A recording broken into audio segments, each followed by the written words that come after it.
ദൈവത്തിൻ്റെ അതിപരിശുദ്ധമായ നാമം വാഴ്ത്തപ്പെടുമാറാകട്ടെ. എൻ്റെ പ്രിയപ്പെട്ടവരെ, നിങ്ങൾക്ക് എല്ലാവർക്കും ക്രിസ്തേശുവിൻ്റെ നാമത്തിലുള്ള എൻ്റെ സ്നേഹവന്ദനം അറിയിച്ചു കൊള്ളുന്നു. ഇന്ന് നമ്മൾ ചിന്തിക്കുന്നത് ബൈബിളിലെ വളരെ ഗൗരവമേറിയ ഒരു ചരിത്രത്തെക്കുറിച്ചാണ്. ന്യായാധിപന്മാരുടെ പുസ്തകം 9-ാം അധ്യായം. അധികാരമോഹം കൊണ്ടൊരു മനുഷ്യൻ എത്രത്തോളം ക്രൂരനാകുമെന്നും ദൈവത്തെ ഭയപ്പെടാതെ ജീവിക്കുന്നവരുടെ അന്ത്യം എത്ര ഇരിക്കുമെന്നുമാണ് ഈ അധ്യായം നമ്മളെ കാണിച്ചു തരുന്നത്. ഗിദെയോൻ്റെ മകനായ അബീമേലെക്കിൻ്റെ ഉയർച്ചയും പതനവുമാണ് നമ്മുടെ ഇന്നത്തെ വിഷയം. ഗിദെയോൻ്റെ മരണശേഷം ഇസ്രായേലിൽ ഉണ്ടായ രാഷ്ട്രീയ ശൂന്യത മുതലെടുത്താണ് അബീമേലെക്ക് രംഗപ്രവേശനം ചെയ്യുന്നത്. ഭരിക്കാനുള്ള ആവേശം അവനെ സ്വന്തം സഹോദരങ്ങളെ പോലും വകവരുത്തുവാൻ പ്രേരിപ്പിക്കുന്നതായിട്ട് കാണും. ന്യായാധിപന്മാർ 9-ാം അധ്യായം 5-ാം വാക്യത്തിൽ പറയുന്നു, അവൻ ഒഫ്രയിലുള്ള തൻ്റെ പിതാവിൻ്റെ വീട്ടിൽ ചെന്ന് ഗിദെയോൻ്റെ പുത്രന്മാരായ തൻ്റെ 70 സഹോദരന്മാരെയും ഒരേ കല്ലിൽ വെച്ച് കൊന്നുകളഞ്ഞു. സഹോദരങ്ങളെ കൊന്നിട്ട് സിംഹാസനം പണിത അബീമേലെക്ക് സ്വാർത്ഥതയുടെയും ക്രൂരതയുടെയും ഒക്കെ ഒരു പ്രതിരൂപമായിരുന്നു. എന്നാൽ ഈ കൊലപാതകത്തിൽ നിന്ന് ഇളയ മകനായ യോഥാം മാത്രം ഒളിച്ച് രക്ഷപ്പെട്ടു. അബീമേലെക്ക് രാജാവായിട്ട് അഭിഷേകം ചെയ്യപ്പെട്ടപ്പോൾ യോഥാം ഗെരിസീം പർവ്വതത്തിൻ്റെ മുകളിൽ നിന്ന് ഒരു ഉപമ പറഞ്ഞു. ഒലിവൃക്ഷവും അത്തിവൃക്ഷവും മുന്തിരിവള്ളിയും ഒക്കെ രാജാവാകാൻ വിസമ്മതിച്ചപ്പോൾ ഒന്നിനും കൊള്ളാത്ത മുൾപ്പടർപ്പ് രാജാവാകുവാൻ തയ്യാറായി എന്ന്.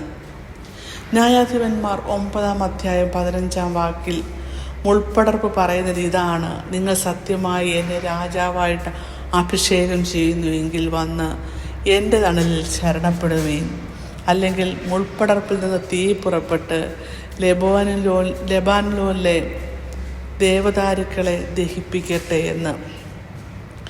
ഈ മുൾപ്പടർപ്പ് അബീമേലെക്കായിരുന്നു. തണൽ നൽകാൻ കഴിവില്ലാത്ത, എന്നാൽ നശിപ്പിക്കാൻ ശേഷിയുള്ള ഒരു ഭരണാധികാരി. അന്യായമായിട്ട് നേടിയ അധികാരം നിൽക്കത്തില്ലെന്ന് യോഥാം അവനെ അവിടെ ഓർമ്മിപ്പിക്കുകയാണ്. അബീമേലെക്ക് 3 വർഷക്കാലം ഇസ്രായേൽ ഭരിച്ചു. ദൈവം എല്ലാം കാണുന്നുണ്ടായിരുന്നു. അവൻ ചെയ്ത ക്രൂരതയ്ക്ക് ദൈവം അവന് മറുപടി നൽകുന്നതായിട്ട് കാണും. അബീമേലെക്ക് ശേഖേം നിവാസികൾക്കിടയിൽ ദൈവം ഒരു ദുരാത്മാവിനെ അയക്കുന്നതായിട്ട് കാണാം. ന്യായാധിപന്മാർ 9-ാം അധ്യായം 23-ാം വാക്യം, വഞ്ചനയിലൂടെ ഒന്നായവർ വഞ്ചനയിലൂടെ തന്നെ തമ്മിലടിക്കുന്നതായിട്ട് നമുക്ക് കൂടെ കാണുവാൻ സാധിക്കും. ഒടുവിൽ തേബദേസ് നഗരം ആക്രമിക്കുന്നതിനിടയിൽ ഒരു ഗോപുരത്തിൻ്റെ മുകളിൽ നിന്നൊരു സ്ത്രീ എറിഞ്ഞ തിരികല്ല് അബീമേലെക്കിൻ്റെ തലയിൽ വീണിട്ട ഒരു സ്ത്രീയുടെ കയ്യാൽ അവൻ മരിക്കുന്നു ആയിട്ട് കാണാം. എന്നാൽ ഒരു സ്ത്രീയുടെ കയ്യിൽ താൻ മരിച്ചു എന്ന് അബീമേലെക്കിൻ്റെ അപമാനം ഒഴിവാക്കുവാൻ വേണ്ടി അവൻ തൻ്റെ ആയുധവാഹകൻ അല്ലെങ്കിൽ അവൻ്റെ ബാല്യക്കാരനോട് പറയുന്നതായിട്ട് കാണിക്കും, നീ എന്നെ കുത്തിക്കൊല്ല്, ഒരു സ്ത്രീയുടെ കയ്യിൽ നിന്ന് ഞാൻ മരിച്ചു എന്നുള്ള അപമാനത്തിൽ നിന്ന് എന്നെ രക്ഷിക്കാൻ. അങ്ങനെ ആ ക്രൂരമായിട്ട് ആ ഭടൻ അബീമേലെക്കിനെ കുത്തിക്കൊന്ന് ആ ക്രൂരമായിട്ടുള്ള ഭരണം അവിടെ അവസാനിക്കുന്നതായിട്ട് കാണുവാൻ സാധിക്കും. എൻ്റെ പ്രിയ സഹോദരങ്ങളെ, ഈ ചരിത്രം നമുക്ക് നൽകുന്നത് എന്ത് സന്ദേശമാണ് ഈ ചരിത്രം നമുക്ക് തരുന്നത്? മനുഷ്യൻ വിതയ്ക്കുന്നത് തന്നെ അവൻ കൊയ്യുമെന്നുള്ളത്. ഗലാത്യലേഖനം 6-7 വാക്യത്തിൽ പറയുന്നത് പോലെ 70 സഹോദരന്മാരെ ഒരു കല്ലിന്മേൽ വെച്ച് കൊന്ന അബീമേലെക്കിൻ്റെ തല ഒരു കല്ലുകൊണ്ട് തന്നെ തകർക്കപ്പെട്ടു. ദൈവനീതി എന്നത് അത് കൃത്യമായിട്ടുള്ളൊരു കാര്യമാണ്. താഴ്മയുള്ളവനെ ദൈവം ഉയർത്തുന്നു. അഹങ്കാരത്തിലൂടെയും വഞ്ചനയിലൂടെയൊക്കെ നമ്മൾ നേടിയെടുത്ത കിരീടം അബീമേലെക്കിനെ നാശത്തിലേക്ക് കൊണ്ടുപോകുന്നതായിട്ട് നമുക്ക് കാണുവാൻ സാധിക്കും. സദൃശവാക്യങ്ങൾ 16-ാം അധ്യായം 18-ാം വാക്യം പറയുന്ന പോലെ നാശത്തിന് മുമ്പേ അഹങ്കാരം വരുന്നു. നമ്മുടെ ജീവിതത്തിൽ നമ്മൾ വളഞ്ഞ വഴികളിലൂടെ ജയിക്കുവാൻ നമ്മൾ ആരെങ്കിലും ശ്രമിക്കുന്നുണ്ടോ പ്രിയപ്പെട്ടവരെ? മറ്റുള്ളവരെ വേദനിപ്പിച്ചുകൊണ്ട് നമുക്ക് ഉയർച്ച നേടുവാൻ ആരെങ്കിലും നമ്മുടെ കൂട്ടത്തിൽ ആഗ്രഹിക്കുന്നുണ്ടോ എങ്കിൽ ദയവ് ചെയ്ത് ഒന്ന് ഓർക്കുക, ദൈവത്തിൻ്റെ കണ്ണ് സകലത്തിൻ്റെ മേലുമുണ്ട്.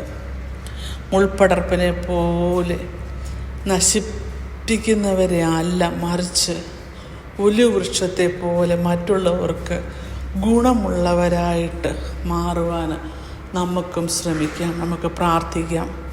ഞങ്ങളെ അതിവാത്സല്യമായി സ്നേഹിക്കുന്ന സ്വർഗസ്നായ പിതാവേ, അങ്ങയുടെ വചനത്തിലെ ഗൗരവമേറിയ ഈ പാഠത്തിനായിട്ട് ഞങ്ങൾ അങ്ങോട്ട് നന്ദി പറയുന്നു. അബീമേലെക്കിൻ്റെ ജീവിതം ഞങ്ങൾക്ക് ഒരു മുന്നറിയിപ്പാണല്ലോ അപ്പ. കർത്താവേ, ഞങ്ങളുടെ ഹൃദയത്തിൽ നിന്ന് അഹങ്കാരവും സ്വാർത്ഥതയും നീക്കിക്കളയണമേ. മറ്റുള്ളവരെ സ്നേഹിപ്പാനും താഴ്മയോടെ നടക്കുവാനും അങ്ങയുടെ വഴിയിൽ നടക്കുവാനും ഞങ്ങളെ സഹായിക്കണമേ. അന്യായമായ ലാഭങ്ങളെത്തേക്കാൾ അങ്ങയുടെ നീതിയെ അന്വേഷിപ്പാൻ ഞങ്ങൾക്ക് കൃപ നൽകണമേ. ഈ വചനം കേട്ട എല്ലാവരെയും അവിടുന്ന് അനുഗ്രഹിക്കണമേ. യേശു ക്രിസ്തുവിന്റെ നാമത്തിൽ തന്നെ ആമേൻ.